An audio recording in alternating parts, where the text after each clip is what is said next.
My name is Chris Dundee, and I'm an entrepreneur. My company is called Flagship LMS. We're a learning management system software vendor, which means we provide the software for organizations to do online training with. Maybe you've heard of other platforms like Moodle, Blackboard, or Schoology. These are all learning management systems. Today, I would like to answer the top 8 questions that I get when I go into schools to teach with junior achievement. Question number 1. How many different jobs have you had? I've had a huge variety of jobs. My first real job was when I was in elementary school delivering newspapers in Alaska in the wintertime for about $100 a month. My next job was in middle school as a busboy at a restaurant. Before I graduated high school, I had many other jobs as well. I babysat, I was a courier in a law firm, I worked as a page for the Alaska State Senate, I was a clerk in a video store, and I taught tumbling and gymnastics to children. Right after high school, I joined the U.S. Marine Corps, and this was one of my favorite jobs ever. Every day was different, which I loved. I spent 12 years in the U.S. Marine Corps, beginning as a private and ending as a captain. When I left the Marine Corps, I moved back overseas, and I taught English in Korea, the Philippines, Saudi Arabia, and Lebanon, and it was during this time that I discovered learning management systems, which led me to my current job. One lesson I learned from having so many different types of jobs is that I hate the ones that are repetitious. Delivering newspapers and being a busboy are examples of this. Same route every day, always more hungry customers. It's the same thing over and over and over and over again. The jobs I prefer are the ones that are different every single day, and they involve projects with well-defined beginnings, middles, and ends.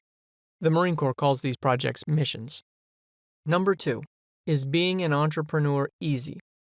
No, absolutely not. I've failed many times. In college, in the days before the internet, I had a company that made and sold student calendars and organizers, and that was a big flop. I owned a shoe store for a while, that was a bust.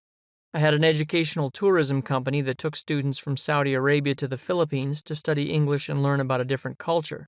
That actually made us some money, but the stress of being responsible for other people's kids in a foreign country was huge, so I quickly decided I didn't like that at all. And now I own Flagship LMS, which I absolutely love. Question 3. How many days a week do you work, and how many hours per day? In any startup company, you'll work 7 days a week for 12 or 14 hours per day at least. That's because you'll always be short of money and you're going to need to do everything yourself. If you're lucky, and if you plan your company's systems right, however, after a few years you can start working just 5 or 6 days a week for a few hours per day.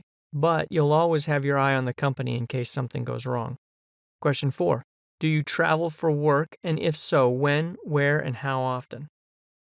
I traveled a lot in 12 years in the Marine Corps, and then I lived another 12 years overseas after that, so now I try never to leave the house if I can help it.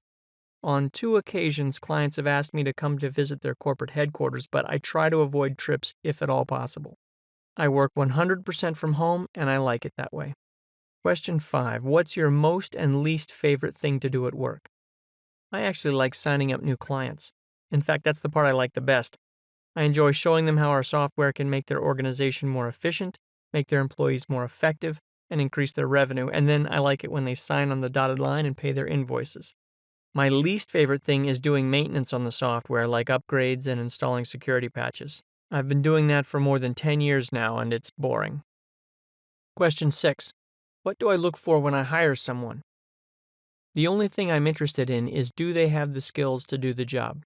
I don't really care what the resume says. I want to see what you can do. Demonstrate your skills for me. If you can solve LMS problems while I'm watching, or talk me through project management documents or code, then we can teach you everything else you might need to know. Question 7. What's my top tip for successful job interviewing? As a candidate, you're applying for a job to help a company make money, period. That's the one and only reason for any company's existence. So, every answer you give should be with that in mind. How can you help the company make more money quickly? Question 8. What's the biggest mistake in interviewing? Thinking that the reason for the company's existence is to provide jobs for people, and that you should be one of those people. To paraphrase JFK, ask not what your company can do for you, but what you can do for your company. And that's it for the most commonly asked questions. I hope you found some of this information useful. My parting advice to you is try everything now. Say yes to every job you can when you're young. You'll learn what you like and what you don't like, and you never know where the jobs may lead you. Good luck.